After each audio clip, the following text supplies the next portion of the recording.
on many more roundtables. So we are done with the rural food tech roundtable. Ashram volunteers to please request all the volunteers to get all the exhibitors and the exhibition representatives to please get them to the conference area.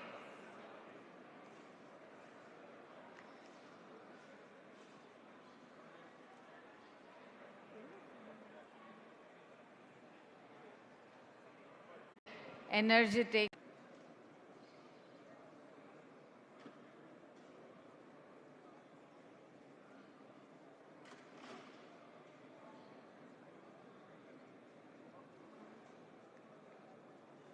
I would also like to request all the rural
ಸಾಕಾ ಜಾಸ್ತಿ ಅದೇ ನೋಡಿ chair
Okay. Okay. Okay. Yeah. Wait. I'll adjust this and then you do whatever.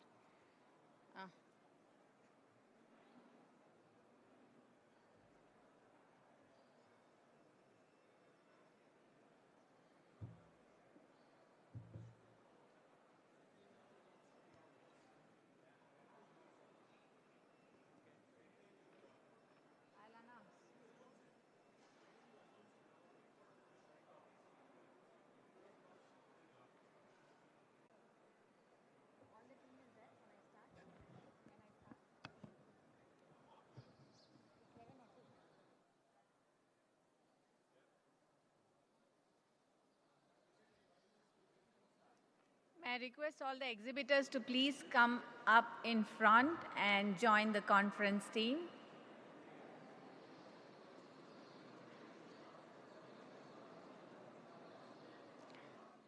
I would also request all the visitors visiting the exhibitions to please join us for the roundtable and then go back to the exhibition after that.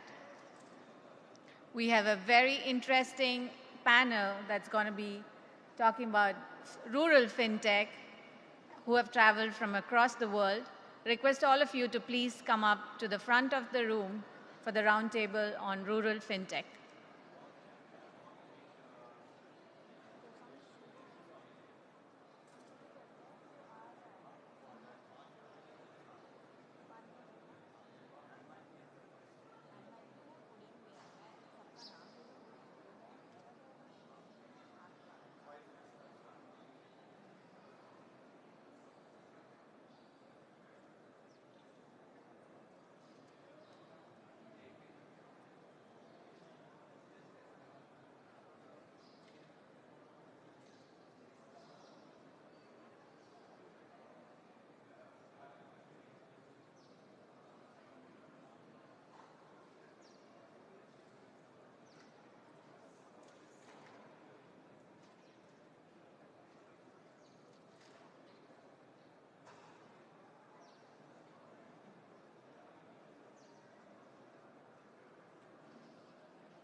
Request all the exhibitors and the visitors at the exhibition counters to please come up on the stage. ISF 2022 winner Atom AX or Atom DOPS CVS, could I please request you to gather all of your team members and to please come up on the stage?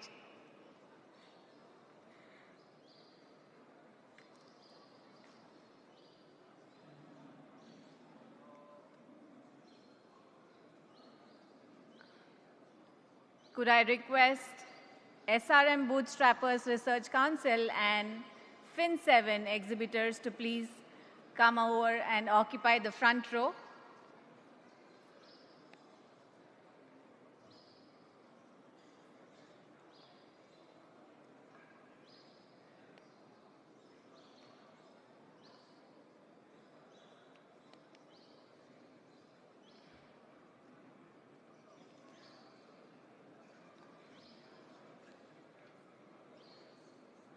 Mr. Sunil Shetty from My Startup TV, could I please request you to grab the exhibitors from your stall and please come up to the stage?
Shekhar went, I sent Shekhar's team, I called the stall names I can see in front, I called all of them. ऐसे शुरू करना पड़ेगा.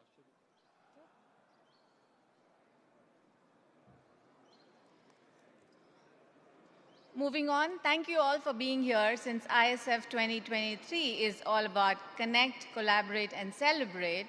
And we also believe in innovating from the bottom of the pyramid. We now have the next roundtable that is Rural FinTech, which is educating us about the FinTech resources available for the rural areas and ensuring the rural population avails these benefits. To begin this roundtable, I would like to welcome the chair, Tarun Gulati, ex-vice chairman, HSBC. A round of applause for him. Tarun is backed by an amazing team of experts who are going to be with him today on the stage for the roundtable. Mr. Ramesh Iyer, vice chairman and MD, Mahindra Finance. Meera Sondi, MD, Deutsche Bank. Rishikesh Nashikar, head, blockchain, NPCI. Ramesh Kaza, head of strategy and transformation, international CIO, EMEA and APAC, State Street. Hitesh Sachdev, head, startup engagement, innovations and investments, ICICI Bank. Dr. Shantanu Paul, MD and CEO, Talent Sprint. Ravi Tangirala, Head, Mass Mutual India. Jitendra Dhaka, Co-founder and CEO, Bank Sathi. Sahil Y, Vice President, Agri App Technologies. Yamuna from Leading Change. Ravi Taniru, Founder and CEO, ProFintech. Dr. Karthik Ramesh, Chief Growth Officer, TaskBench Botswana. Mithun John, Head, Startups, HDFC Bank.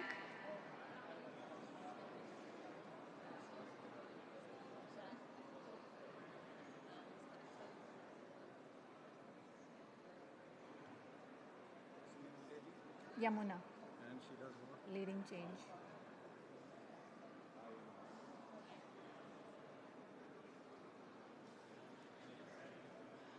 Request all of you to please be seated.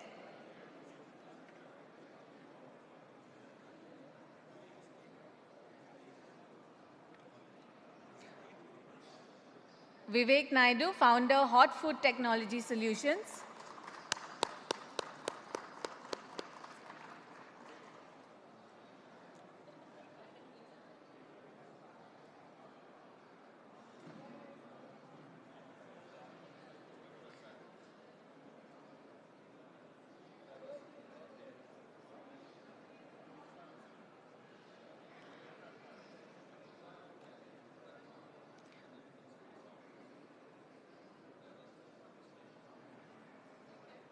With that, let me hand over the stage. And we also have co-founder ISF 2023, J.A. Chaudhary Garu, walking up the stage.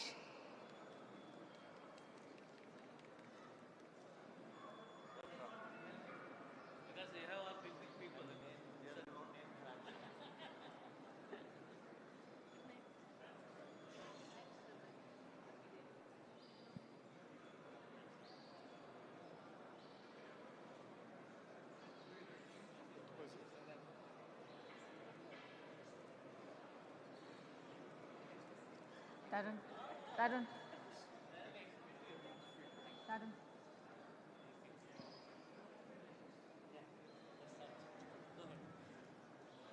With that, let me hand over the next 1 hour, 30 minutes to Tarun.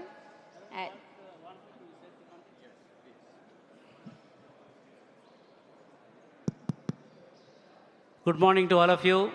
I want to thank all luminaries sitting here who have flown from different continents. And all of them are in the deep fintech area, particularly some solutions they are going to provide. So the reason why we wanted to have the rural fintech So a lot of farmers and people who are living in the rural areas, they struggle to get the right kind of finance at the right time. In the process, I mean, they'll end up taking money from all the brokers at a very, very high interest rates. Most of the farmer suicides happens because of the loan burden. They're not able to repay it back and all that. So that's where, I mean, we need some innovative solutions from the technology and fintech world. In fact, the people are talking now, it is not fintech, it is a tech fin. Tech is more important, finance is only a means. So I request this panel to come out with strong recommendations so that after 12 months, when you come to ISF 24, what is this panel has done for the farmers? Have they really found out any solutions? The chairman, Tarun, where is Tarun? So you got a great responsibility. You have to tell the next year conference what this roundtable has recommended. Have some of the recommendations have been implemented. Either problems in the rural area for finance have been solved. So go step by step, see that at least we can solve few problems, if not all the problems. So with that, I request Tarunji to take over. Thank you. Thank you very much for the warm welcome, Mr. Chaudhary. I'm delighted to be here. This is my first time in Bangalore. I know, I understand. Carry on. Thank you. I'm delighted to be in Bangalore and to be hosting this as your chairman. There is an expert panel, so I don't pretend to be an expert. Let me set the scene here. The 60+% of the population in India lives in rural India.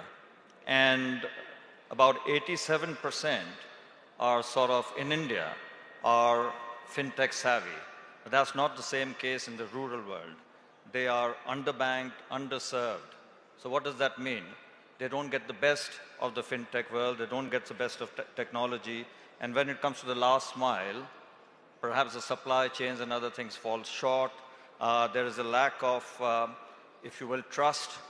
There's a lack of openness, literacy, and the situation is that sometimes they're also wary of frauds and other things. They don't use the system. So some of those aspects need to be covered tonight. We want to find a solution to make sure that the literacy increases, the coverage of fintech and the AI solutions reach the last mile. We want to identify some of the issues and then indeed find solutions. So the objective tonight, and this is to come up after this. Tonight I will set out the objectives for the next year. But before that, without further ado, I'd like to request Ramesh Iyer here, who needs no introduction, to give us a keynote. Yeah? I thought this was a panel. No. All right. Good afternoon, everyone. Thank you, Tarun, and to all the panelists here. And we do a lot of work in rural. I've been personally involved for the last 30 years. And we have customers in 400,000 villages of this country. And we have served something like 7 to 8 million customers over a period, giving them the loan. My understanding of rural first is, they are very knowledgeable. They may not be educated. Let's not get it wrong. They know everything. So we shouldn't start anything there imagining they don't know, and therefore you can get away with whatever you want to do. That's the first thing that all of us should very clearly know. There are various definitions of rural, and I think the way we look at rural, they are very aspirational. They are very adaptable. They are acceptable to any change. They are very agile. Accessibility is a challenge. We are not able to reach there. They are not able to reach you. That's one of the biggest challenges that we find in rural all the time. But what they're also looking for in rural is don't force fit a product that you have elsewhere in the country. Please design a product for them. Because they have those challenges of season vagaries, they have economic downturn happening, and therefore you have to always all time think of what do I design for them and not force fit what you have. That's very, very important when you look at rural as a market. They trust you completely, and you will need to trust them as well. And I would also think very strongly that they are not always intentional defaulters, they are circumstantial failures. So therefore, it's a partnership model. You can't exercise your legal options all the time. You'll have to partner them, understand them, and then give them the time to be able to come out of where they are. And my last comment would be, you have to be super adaptable. While all solutions that we're trying to find, not to forget that rural is still very cash-driven transaction market. Just to put a perspective, we collect 4,000 crore a month, and even today, about 60% of it we collect in cash. And if I have to give you a little humor to that, when we finance three-wheeler, all of us sit in a three-wheeler and give them a 2 rupee, 5 rupee, 10 rupee coin, and now we have a 20 rupee coin as well. Right? So when they have to repay the installment, which comes to about 2,500 monthly, 50% of that they give you in coin. It's for you to decide that is that an opportunity or is that a challenge. If you accept that as an opportunity, I think the market is too large. And never ever look at rural as a CSR approach. Don't think I have to only go there and do a social obligation. I think it's phenomenally commercially a viable market, provided you understand their need, you are able to design a product of their requirement, and you're able to deliver to the way they are looking for it in the place where they are. Because lastly, don't forget, they will come 40, 50 kilometers to borrow. But you have to travel the same 50 kilometers for the next 36 months to collect. So you must have all the energy. I think that's what we've understood of rural. Thank you, Tarun, for allowing me to speak. Thank you. Thank you, Ramesh. I think Ramesh talked about trust. Trust is the biggest currency we can have. So the people living in rural, more so now after COVID, there was a reverse cycle where folks moved back to the rural settings. So we need to make sure that we take advantage of the people who are actually there now and make sure they benefit from the products that are out there, the services that are out there, the technologies that's out there. And you mentioned credit. Credit is very critical. The willingness to pay is there. The credit products need to be designed such that take care of this seasonal aspects of the inflow of income that comes to the rural farmer, so that they want to pay, but if the products are not designed appropriately, they can't pay. So moving on very swiftly, I'd like to request Dr. Santanu Paul to give us some words of wisdom. Sure. As you prefer to sit down. Yeah, I thought you might be. Yeah, good. Thank you so much. It's a pleasure to be here amidst such illustrious fellow panelists. Also wonderful to be here. Thank you to the organizers for inviting me, and also Tarun in particular for inviting us here. I can speak from a perspective of somebody who's been involved in fintech somewhat tangentially, but for whatever reasons of fate, I have been involved in some very large initiatives. So if you look at the rural fintech today, I think one of the starting points for what I find interesting in India today, and I was talking about that with Mr. Ramesh Iyer a few minutes back in the front row, is that in terms of going digital, India has become a pioneer in the world. If you look at the success of UPI, I'm sure none of us can get by in this room without some UPI transaction happening all the time. And I remember in 2016 when demonetization was announced, UPI used to be 1 million, that's million with an M, per month transactions. And I think we have now reached a point when we are doing, I think Rishikesh will know, but I think at least 2 billion, that's billion with a B, per week. And if the current trends continue in another 18 to 24 months, we should be doing 1 billion with a B per day. So we have reached a point where payments, again, I full respect to the point about the cash economy in rural fintech, but at least to the extent that digital is beginning to become bigger and bigger, payments is a very solved problem now, not in terms of reach, but in terms of efficiency and effectiveness and cost of delivery. So that, I think, in a sense, we should take pride as a country that we have come to a point where as technology, as mobile phones, as data plans get more and more deeper into the countryside, into the last mile, payments, I think, is an area where we can claim some victory, that this is the foundational building block, all payments, which can get better. And I'm hoping that the next time we have in ISF 24, you will not say 60%, but maybe 40% of your collections has gone to cash, that has become cash. So that is one part of it. The second part of it, which I think is the most interesting part of it, and Jay Chaudhary started that in the very first comment he made, and I think it's been picked up by everybody else, Mr. Ramesh Iyer and also Tarun, that credit is the real game now, right? I think people in farmers, rural communities, small traders, businessmen in rural communities in rural India, they need some workflow support, working capital support, and that has to become some form of ongoing credit. And this is a very different kind of credit that what we're used to in urban and semi-urban locations. There is no CIBIL score very often. There is no way to really know who's credit worthy. So I think the next big innovation in fintech, in credit, rural credit, will be in being able to use information, data, both circumstantial, weather, locational, health issues, epidemic, all of the informational data about a particular location, the history of a crops. I think we have to get into highly specialized credit. You know, it's like there's a saying in that, you know, ultimately you're marketing to one person, what we call marketing the one customer. And similarly, we have to get into very customized credit capability. And I think that will come through data science and some machine learning support to understand, you know, who is credit worthy, under what circumstances, when and where.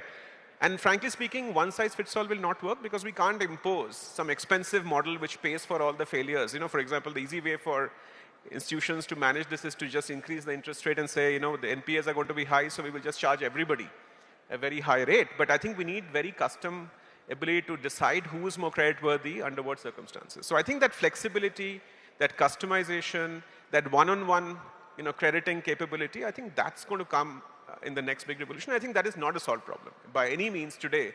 If I was a data scientist, I would think a lot about how can I take data, macroeconomic data, regional data, weather data, climate patterns, and then come to some ability to predict what is going to happen in a given location and then build credit around it. So I think that's the big thing. A small additional point, along with that will come insurance, right? We need insurance at that level because even the loans people are taking can be insured. Certainly beyond that, health insurance is a big issue for rural credit. So I think overall, I would say that if we can start looking at credit, looking at insurance as a side part of that, and fundamentally work with data at a macro level to create algorithms which can predict better, I think that's going to be a very big thing. The last comment I'll make on this is that I think there's also room for specialization. I think dairy farmers, poultry farmers, other kinds of specialized farming capabilities, I think can be supported. And I think there are platforms coming now in the country which are creating a marketplace for credit for sectoral, like dairy farmers, poultry farmers, and so forth. So I think that has been another slice of verticalization that will happen, which will also make things easier. I'll stop there. There's lots to say, but I'm sure all of us have things to say that we want to hear from. Thank you. Thank you, Santanu. That was excellent. Santanu mentioned about basically one size fit all would not work. Try and ensure that you design products that actually fits different type of scenarios. And information will be key. So that was very, very useful. Can I request Dr. Karthik Ramesh to give us some insights, please? Very good morning. Thank you, Tarun, and very warm welcome to all my fellow panelists and the esteemed audience here. So quick elevator pitch about myself. I'm a little bit of a storyteller. I'll keep it brief. I'm actually an alma mater of the Sathya Sai University. So I learned about fintechs and finance 2 decades back from the alma mater here. So I'm very grateful to be here back as a panelist. And I moved from there to rural fintech, implementing, I would say, financial services solutions across the world, not just in India, but in the remote northwestern parts of Africa. So today, as a chief growth officer of a leading business process management platform called TaskBench in Botswana, we continue to service some of our rural clientele. I also wear the hat of being an IIT IIM alumnus, working closely, especially with the IIT Madras Research Park, where we have the Rural Tech Business Incubator. We call it the RTBI. We have a whole, I would say, host or suite of rural fintech-focused solutions, and I'm going to just borrow some examples from there and personal anecdotes in a very quick manner.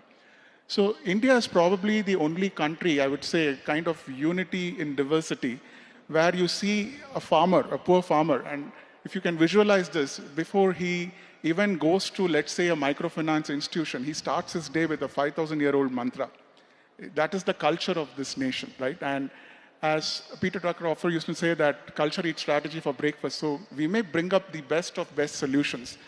And in the mid part of my career, around 5 years back, I drove Standard Chartered Bank's global fintech program as the chief innovation evangelist across 80 markets. What I noticed is these solutions, as the earlier speakers had mentioned very beautifully, need to be tailor-made. There's not a one-size-fits-all. And Specifically, if you look at it from an agri-tech background, so in the IIT Madras Research Park, we have a framework which is called as RASA, which is Renewable Agriculture Sustainable Architecture, right? Which kind of creates a know-how or a complete, I would say, repository of what are some of the sustainable practices. So it's not just about how financing or microfinancing is going to be provided to the farmers, but it is how this is going to deliver to their end outcomes, right? And I look at this from the prism of, if you can visualize this again, the fundamental culture or values at the apex of a triangle or a pyramid, which surrounds these rural population, the valuation which we are going to deliver through this fintech model, be it through disruptive tech, and having been in Standard Chartered Bank for a long time, we have literally made elephants dance. I've seen that, however, when you implement, for example, some of the latest cutting-edge blockchain or payment solutions, if you don't make it seamless and easy from an end rural customer experience standpoint, the whole experiment is going to fail. I'm going to give you a two-line anecdote. In one of the Middle East countries, in the suburban areas, when we tried to implement a humanoid robot to deliver better, within quotes, financial services to them, the reaction was that when a rural woman walked into the bank, she got completely, I would say, scared looking at the humanoid robot, and she went running out of the bank, right? So here's an example of bringing a great disruptive channel, but where is the human-centric design aspect in that? Lastly, I will end by, giving you another visualization. Imagine a farmer starting his day in the farm. Today, there are platforms which do farmer-to-farmer collaboration. There are disruptive platforms which connect them seamlessly, where they can kind of disintermediate the middlemen. They can actually get things, as yesterday it was discussed on stage, things at wholesale price and sell it at the real retail price. Secondly, we have vault-based systems, not just wallets, but vault-based systems where they can securely transact, store some of the earnings which they have made. There are also interesting companies called, in IIT Madras, called as Crop-In, right, to the earlier point I heard, where you use GIS data, you use satellite data. End of the day, bottom line is the farmer doesn't need just innovation. He is the most creative person. He is the person, like we in corporates make rubber meet the road, the farmer makes the seed meet the soil. He sows the seed in the soil. So he is the most creative person. So it is innovation of the solution of fintech meeting with the creativity. And therefore, there's an increasing focus, as the earlier speaker mentioned, on not just financial products, it's an ecosystem of agri-tech, rural tech, fintech, and it cannot be viewed in isolation is what I would like to conclude. Thank you. Thank you, Dr. Ramesh. You alluded to the Maslow's hierarchy of needs to make sure that the have-nots become haves. So those at the lower end of the pyramid actually go up the chain and actually don't lose out, and the farmers are indeed losing out. So the purpose of this roundtable is to find some of those solutions. Can I request Ramesh to kindly say a few words, please? You have too many Rameshes here today, right? Ramesh Iyer, Karthik Ramesh, Ramesh Kaza, so it's full of Rameshes on the stage. Thank you for the opportunity being in this esteemed panel. The company I work for has nothing to do with the rural fintech directly. It does actually take care of the assets that are managed by companies, large companies across the world. So for me, I have three things to share with you. First and foremost is, as much the farmers are creative, as Karthik Ramesh has shared with us, they're also quite confused, because the pace at which the technology is evolving and something that's connecting all of us across the world is this smartphone. All of the farmers have it, but they find it very difficult to choose between what they can trust and how they can actually evaluate what is coming to them and translate into something more meaningful.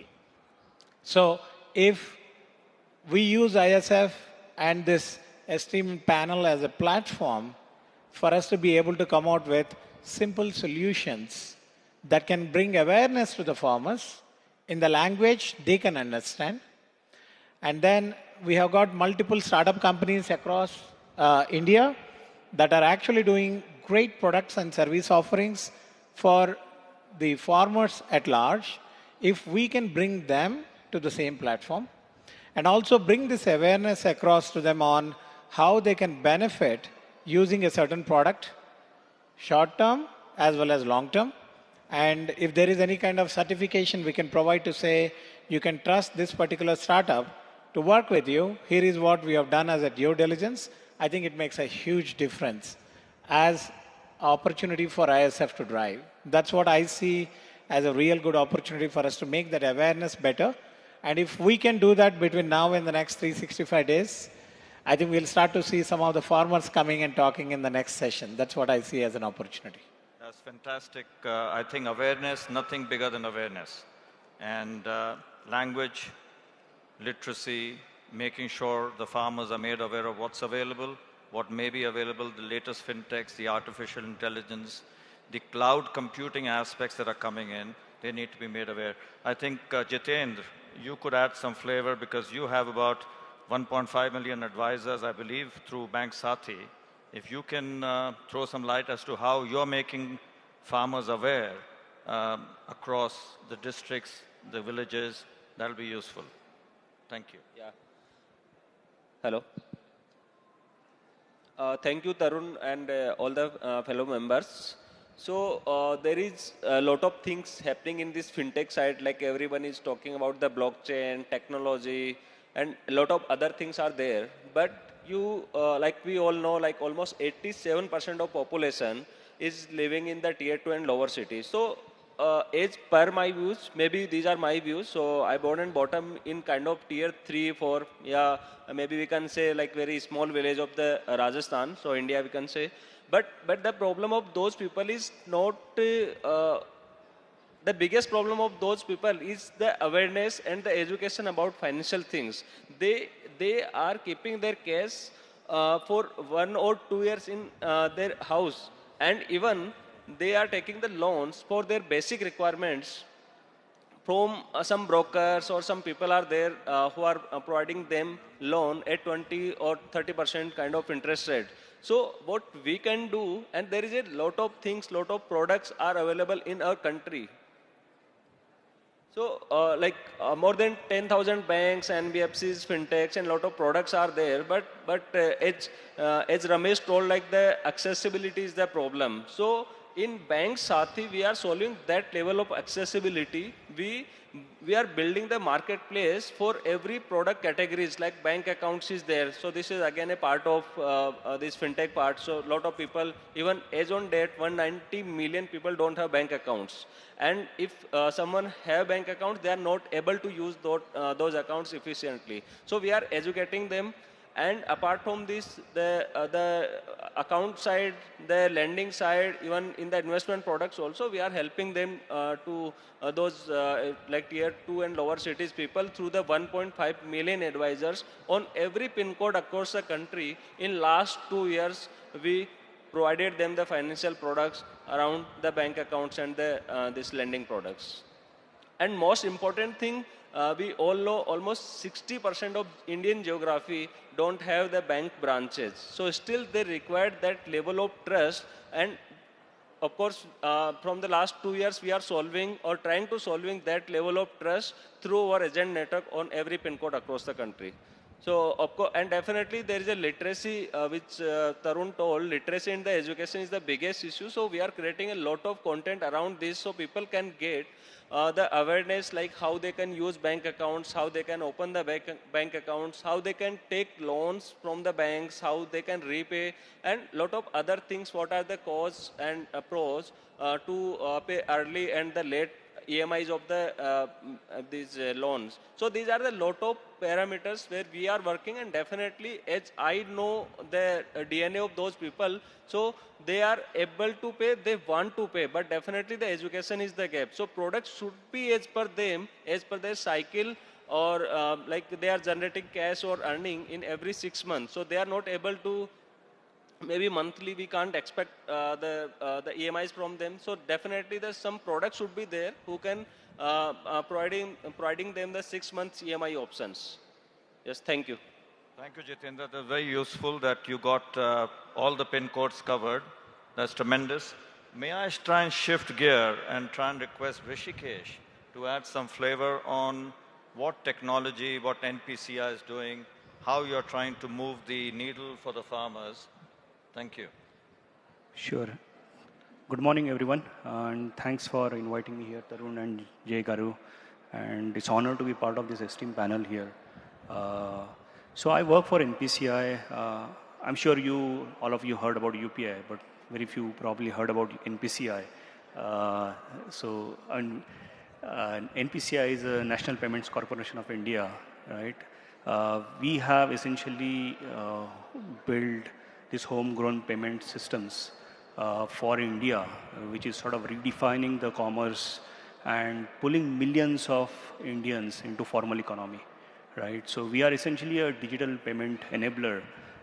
We have built various platforms, card-based platforms like RuPay. Now that you can see RuPay is being one of the preferred payment mechanism for the credit card, debit cards.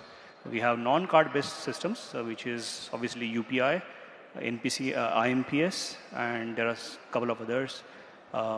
Then we have some other systems like bill pay systems. You can pay your electricity bills, all the bills that you do today that happens through sort of a bill pay system. Then NETC is one of the other products where we enable the FASTag, right? So all your car payments, the toll gate payments happen through that. NACH, all the subsidies, the direct benefit transfers that government does today to all the rural farmers directly in their bank account, that happens through our product. So essentially, we are one of the payment layer in the India stack, right? And obviously, you have seen the tremendous growth in the adoption of the payment ecosystem, especially in the UPI case. We have, interesting figures. We have seen almost 650% increase in the payment and UPI penetration in the rural area last year. And that's primarily because of the smart phones and internet penetration that has happened since 2015 onwards. And that has sort of enabled, and Ramesh sir sort of mentioned about the accessibility problem. So that is one of the problems that sort of has been slowly being solved to also tap into the rural population, how they can sort of go towards digitization. And UPI sort of, empowers that vision and, solve some of those problems. So we don't, want to stop at there, right? We are right now, as Shantanu mentioned, we process around 355 million transactions per month. But we are shortly, soon we are aiming for 1 billion transactions per day, right? We are capable to do that right now, and we'll soon achieve that, the kind of momentum we are in right now. And we are building for 10 billion transactions a day, right? So it's not that we have built a platform and now we are done, right? So my role is as a innovation evangelist to also envision how we can build next-gen financial market infrastructure, right, which can support not only payments, but also other assets. What we did for UPI with UPI and solved the payment problem, how we can solve the similar problems which are there across other asset classes, right? Be it a banking, other banking products, insurance, financial securities, and so on and so forth.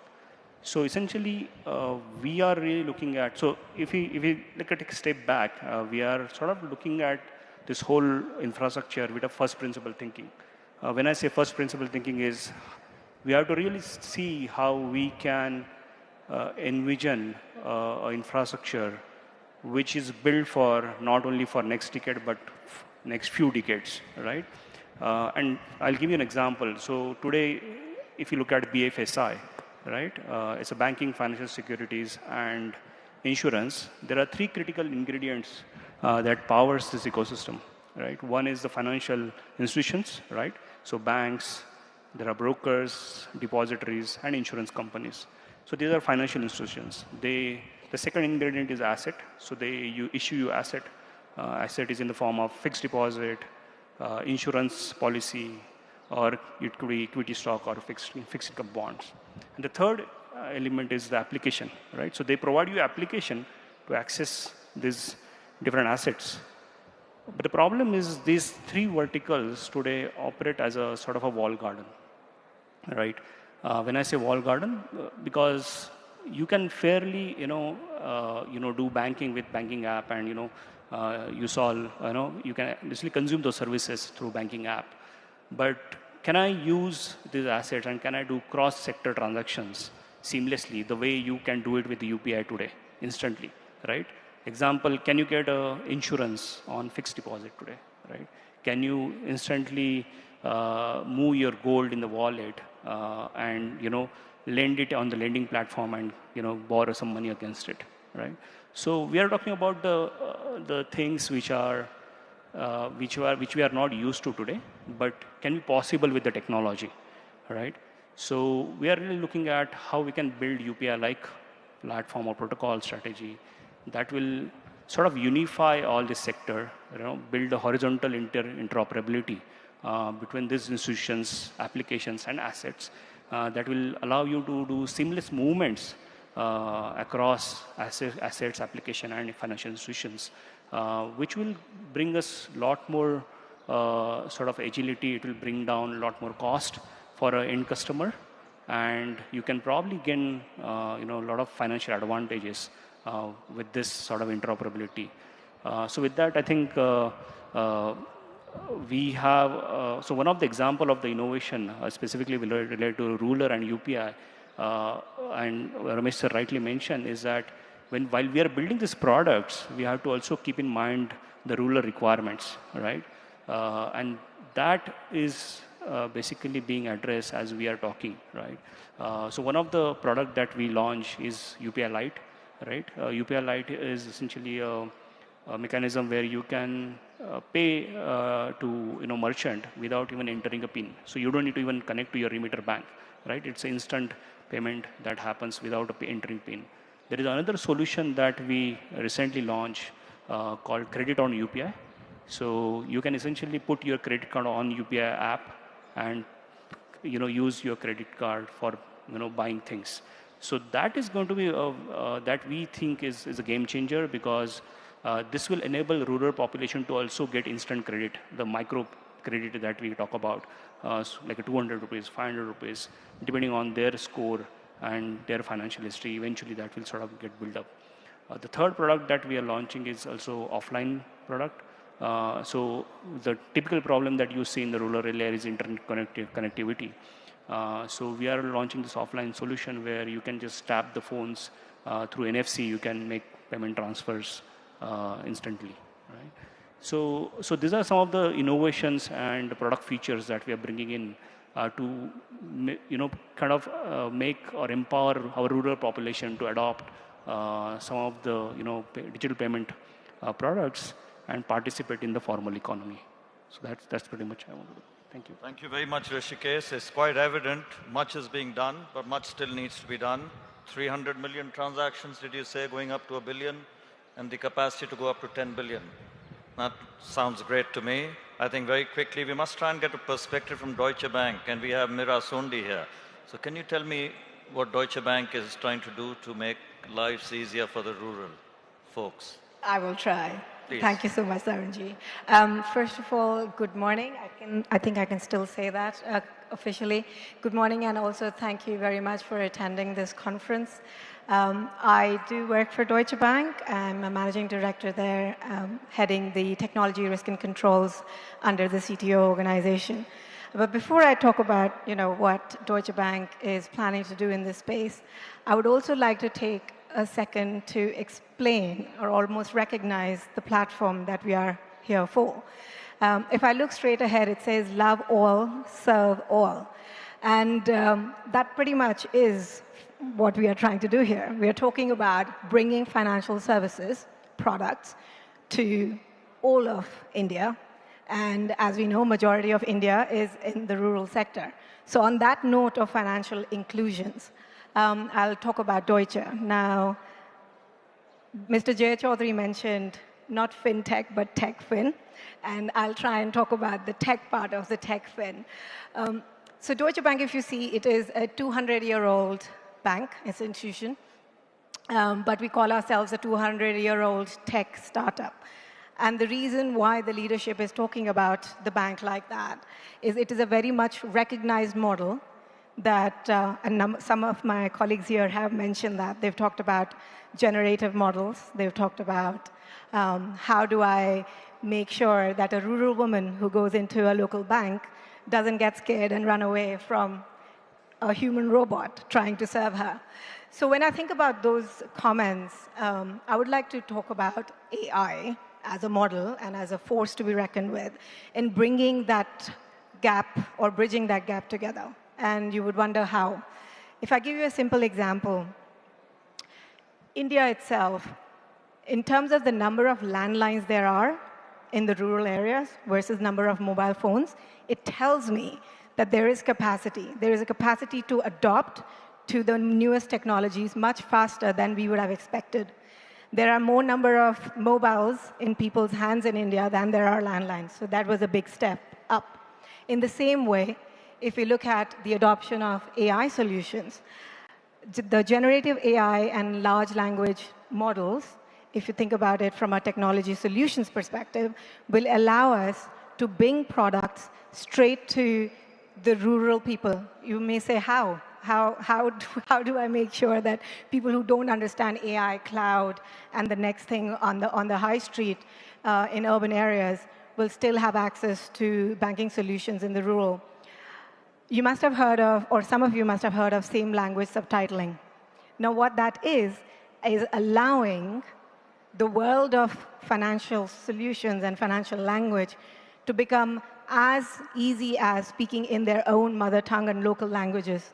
If you bring the power of same language subtitling and the power of AI models, or I would say simply creative products in the financial market, I think the accessibility is definitely a thing of the past in the years to come.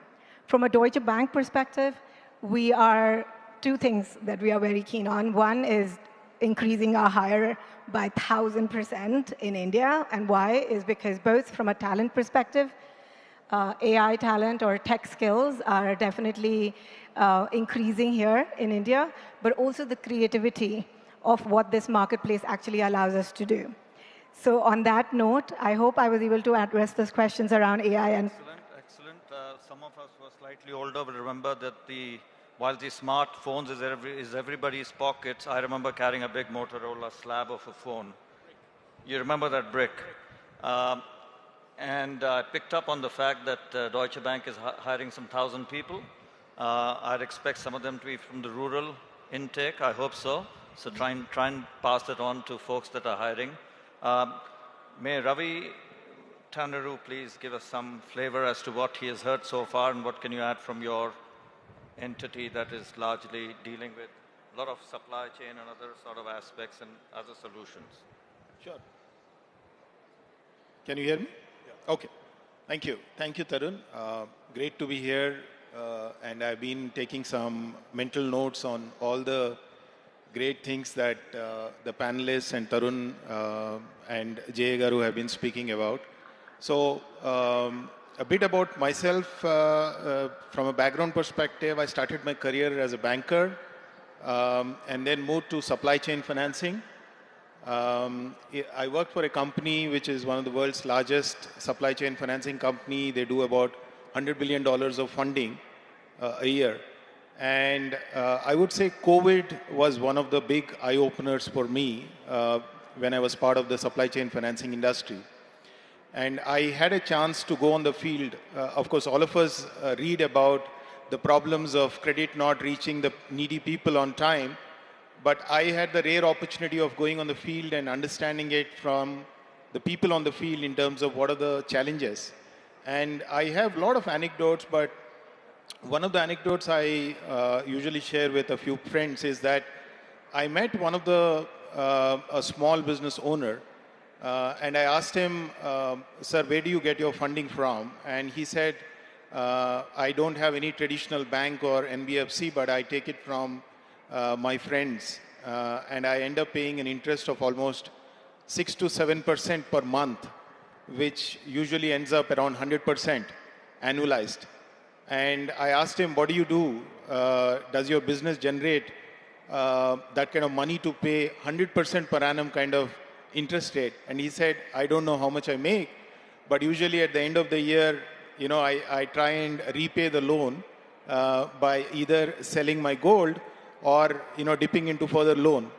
And this was a kind of a personal awakening for me, because I felt that if we don't do anything fundamentally different, then this problem of debt is going to continue forever. So we set up ProFinTech with that inspiration, where we said that if we have to attack the problem of credit, we cannot just relook at the models. We have to fundamentally change the model. And we picked up that the only way to do it is to be extremely integrated into supply chains.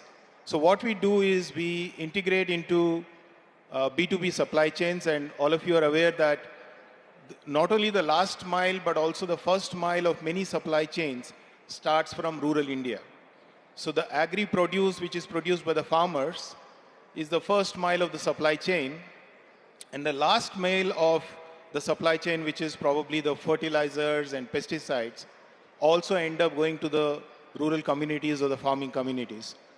So we are present in those first mile and last mile transactions. We pick up a lot of contextual data from these transactions, and we make available funding. One of the most important things we try to solve for is the rate of finance. So we are still at an early stage, but I think in many ways we are trying to be in a national mission of solving the fundamental problem in a sustainable way. Thank you.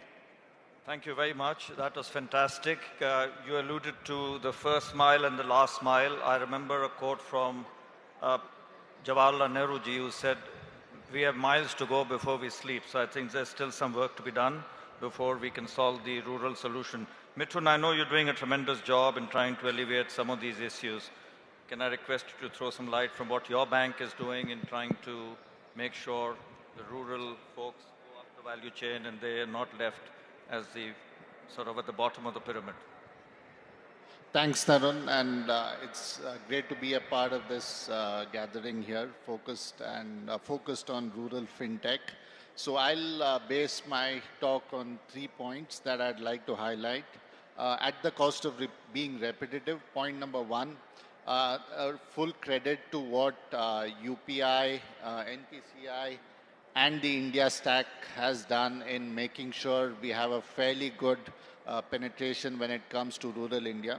I think payments now is largely a solved story to the extent we have even started exporting UPI, if I can say that, right? So that's one part of it. Point number 2, what started as a banks versus fintech is quietly clear that it is banks and fintechs will now coexist and work together. So it's not an either-or story. Quite clearly, it is banks and fintechs have to work together to make sure that we deliver the kind of products and services that have to be distributed to rural India. Point number 3, I'm sure all of us have heard of the 3 Indias, that is the developed India, the mid, and the bottom of the pyramid. We see increasing interest in Bharat being a theme now, not just amongst VCs, but even at the funds that we have invested in as LPs, we see increasing interest. And there is a misnomer that, they don't pay and stuff like that. But if they see value, trust me, they do pay. And one of the gentlemen mentioned about having more verticalized startups.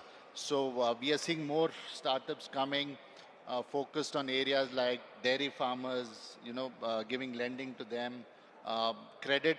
So when it comes to credit, one major challenge that we see is there's no concept of CIBIL score, when it comes to unfortunate. Is so distributed, and depending on the cropping pattern, they will pay depending on when they, for example, harvest. What we've done is to bring technology, ML models to be able to structure these repayments and to do it really quickly, typically within 1 or 2 days for the borrower.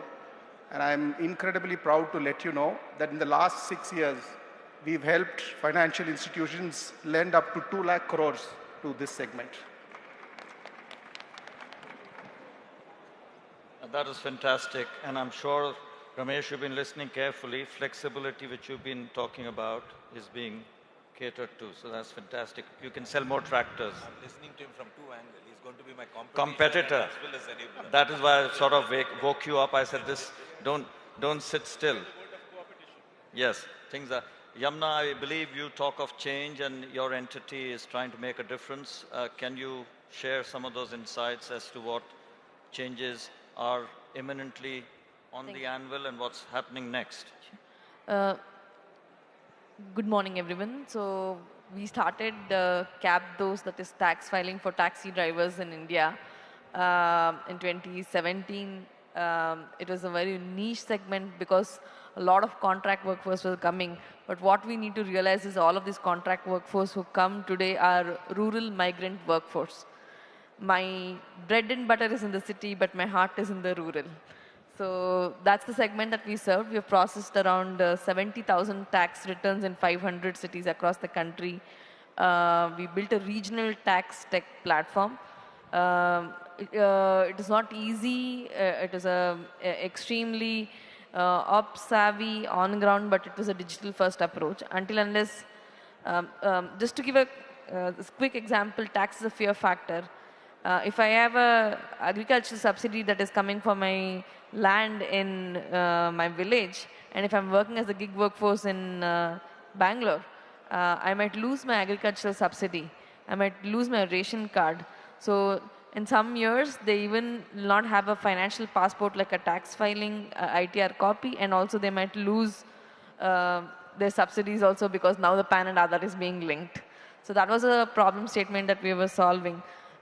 We have seen a pattern where a taxi driver or a delivery partner is using his 3 years of his tax return copies to get his value-based housing loan done in his village or take an education loan for his children.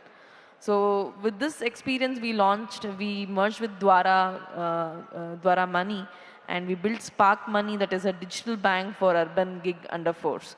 But what we realized was they were doing remittances for their hometowns or their villages, and the neobanking experience had to be extended to their rural homes also.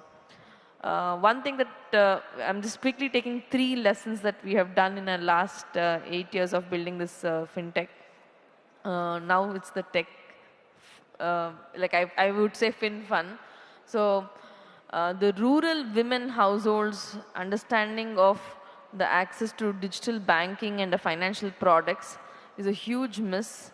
I might earn a money as a taxi driver, but I still send my money to the back home. So that's a huge gap.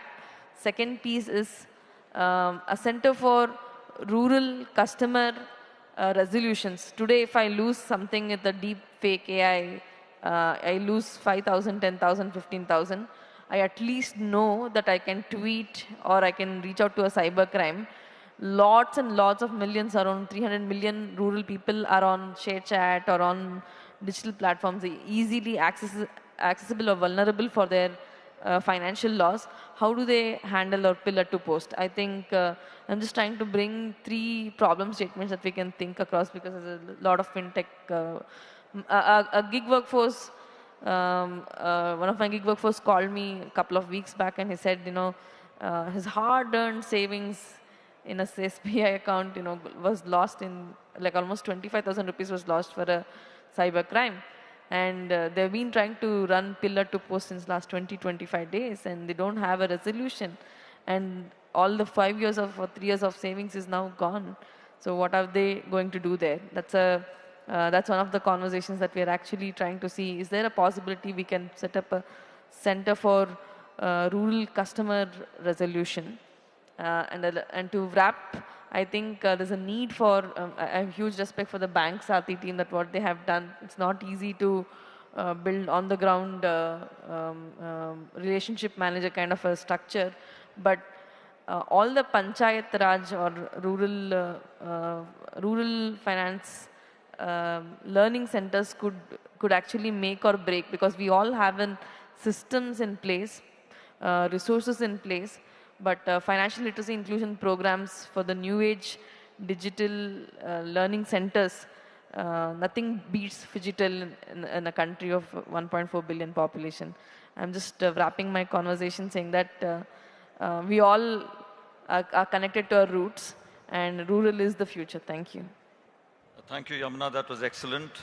You alluded to cyber crime. I sit as a strategic advisor to the Global Cyber Alliance, and I promise you, my WhatsApp was hacked, so I can understand the reluctance to use digital and other means. I can understand what the farmer faces. They say they'll save the best for the last, and so Ravi Tangirala has been waiting patiently. So can I request you to add some flavor, not what Mass Mutual is doing, but what I think you're doing in the rural space and some of the other ventures that'll be useful for the audience. Thank you. Thank you, Tarun. Probably I have the privilege to say good afternoon, and I know I'm in between you and the lunch. So, first of all, I'm very delighted to be, as a member of this panel and a part of ISF, a great initiative. Just to give a little bit of introduction, which is relevant to what I'm going to discuss, is I'm Ravi Tangirala. I head one of the Fortune 500 firms and the Global Capability Center. In Hyderabad, we have established the Global Capability Center very recently in Hyderabad. While we are not directly doing any business on the ground, one of the toughest challenges that we had is around finding the right talent. And while we are privileged and entitled to hire the best of the best, either in the mid-level or in the experience level or at the entrant level, we realize the commitment and the passion, the zeal is a lot more in the rural side. I myself actually got exposed to the rural talent growing up. So my father was a banker, and every 2 years we used to switch from place to place, and I studied in Telugu medium school. So I got exposed to the raw rural talent, and in my past life I was working with the World Bank, and I got exposed to 172 countries and the talent that is existing in 90% of the talent in the rural areas. So I wanted to make sure we tap into the rural talent in the fintech, insurtech, and especially in the BFSI sector. So 3 things that we have done is, one, we started hiring the talent from rural areas, especially women talent, where we can take the technology and the functional knowledge into these people and essentially educating them in the area, not only from the employment perspective, but also from educating the individual in these areas from the functional perspective, and also taking that to their families, right? So it's you get 2 birds with 1 stone. And we have hired several dozens of these young, talented, committed people from the rural areas, especially from the most remote parts, from the tribal and areas as well. And I was questioned, why are you going to that area? So it's all about commitment and what they can bring. And the second thing is around establishing the center of excellences to train these people in their respective areas, and not only provide the education around what's happening in the industry, but also empower them with the technology and prepare them. And the third, of course, Ramesh Kaza is one of the key members in establishing the BFSI consortium, where we bring the industries, the talent from different parts of the region, and the educational institutions together. So which is very powerful. While we are doing wonderful things on the ground, the awareness and education is very important. So we are trying to influence the industries and the governments and the people, and trying to bring them together. And we started the pilot project in Telangana, and we want to make sure this consortium is taken and replicated across other states. So that's what I wanted to bring, and again, delighted to be a part of this panel, and thank you. Thank you very much, Ravi. It's fantastic that you're hiring talent from the rural space, and I believe Deutsche Bank should listen very carefully when they hire those 1,000 people. I think we'll spend the next couple of minutes to try and identify one or two key objectives that set out from this. And I've felt that literacy and dissemination of information might be a key theme. If everybody agrees that for this paucity of time, if there's any burning ideas that you believe we can focus on, one or two, because I want certain objectives to flow out of this conversation and leave the floor open for about 10. One idea that you believe we should pick up from here. I think in terms of creating infrastructure, which NPCI partly has been doing, and opening up, creating the, having a lot more open source, and as banks, if we can leverage our APIs so that fintechs can build on that to take our products and services to the last mile. I would say, have a lot of collaborative works that banks and fintechs can do. That's fantastic, Mithun. Ramesh, please. I'll probably bring it back to where we are today. If we can pick the 50 villages around this university and probably focus on what we can do for them, especially in terms of lending money, improving the awareness around the kind of products we have in the market, bringing banks more closer to them. That probably connects back to this particular program, the ISF as a program. So maybe pick about 50 villages around this and then work on them in the next 1 year. I know we have spoken offline on this, and that would be a great pilot. Dr. Karthik, any ideas? So I have an acronym for the action, ACTS, in the spirit of hacking solutions together as panelists. So A, as in, as you said, literacy, awareness. One line anecdote, I pick up flowers on a highway from a flower vendor lady who has a very nice looking UPI code on her cart. And when I scan, it says, sorry, payment not accepted. And she's been duped on this for the last 1.5 years, thinking that she's being paid to her bank account. So I'm all with you for literacy and awareness. That calls for action from all of us to increase that awareness. The X being the transformation. We have leaders from various industries, GCCs, banks, fintechs, etc. How does that lead to, if I can say, extension of an alternate source of income for these people? It's not just disruptive technology. And the E is basically, I would say, empowerment, right? So how do we put the power back? It's not just about the fintechs doing well. It's not just about the banks trying to make an impact, but how do we empower, as I heard some concepts about women, farmers, etc. So can we identify the target audience who can be rightly empowered with these tools, technologies, and awareness? Thank you. Thank you very much. Ravi, would you please? Yeah, I think, one of the things which I would recommend that we can work on is dissemination of information. And I would say that simplicity is the way forward.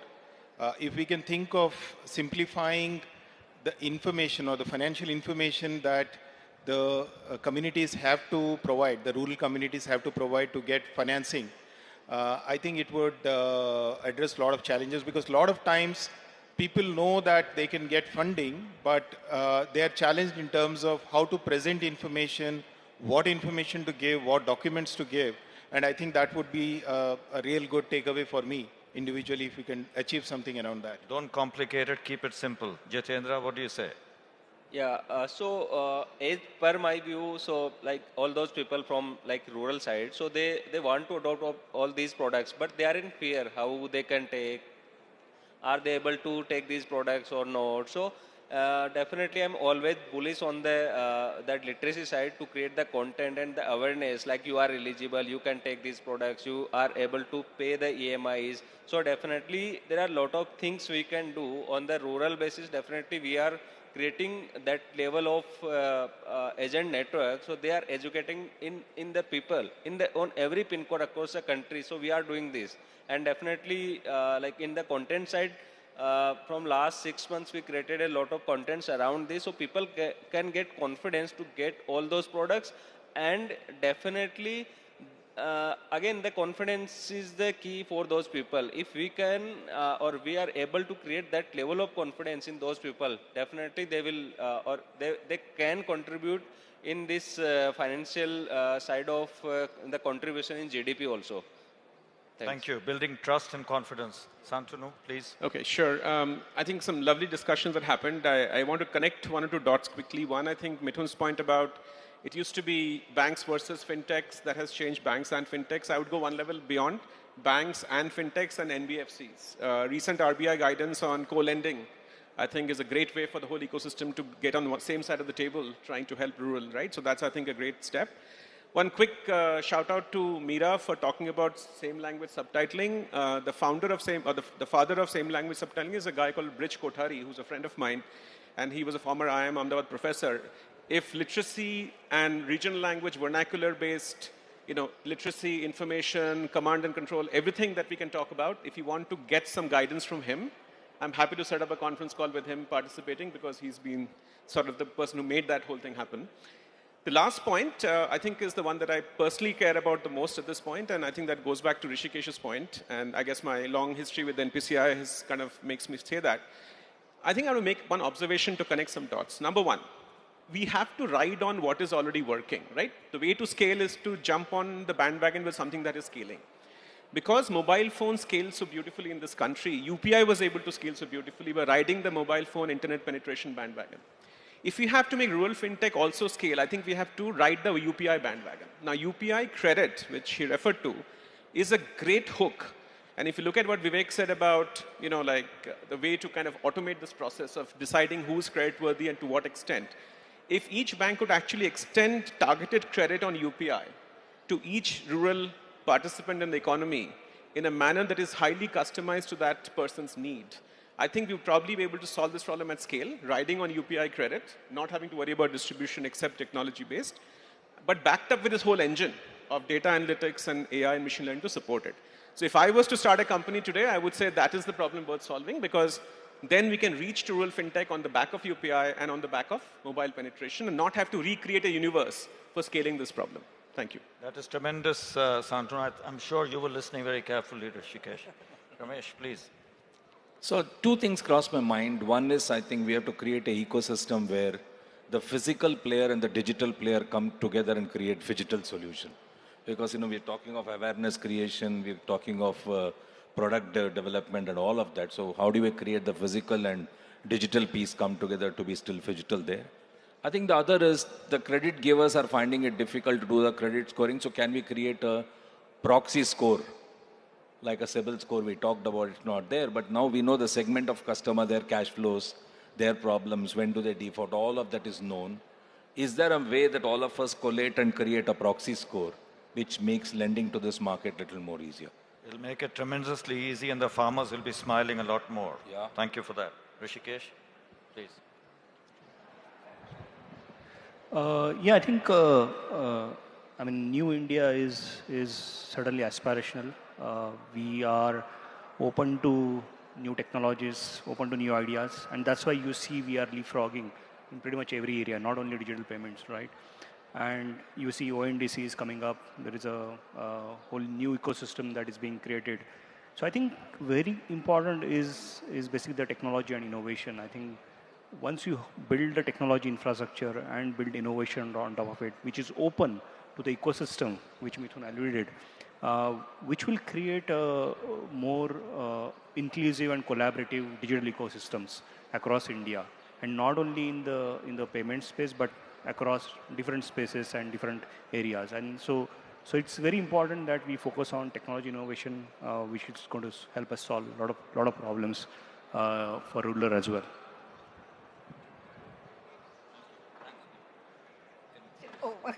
I'll continue. Thank you very much.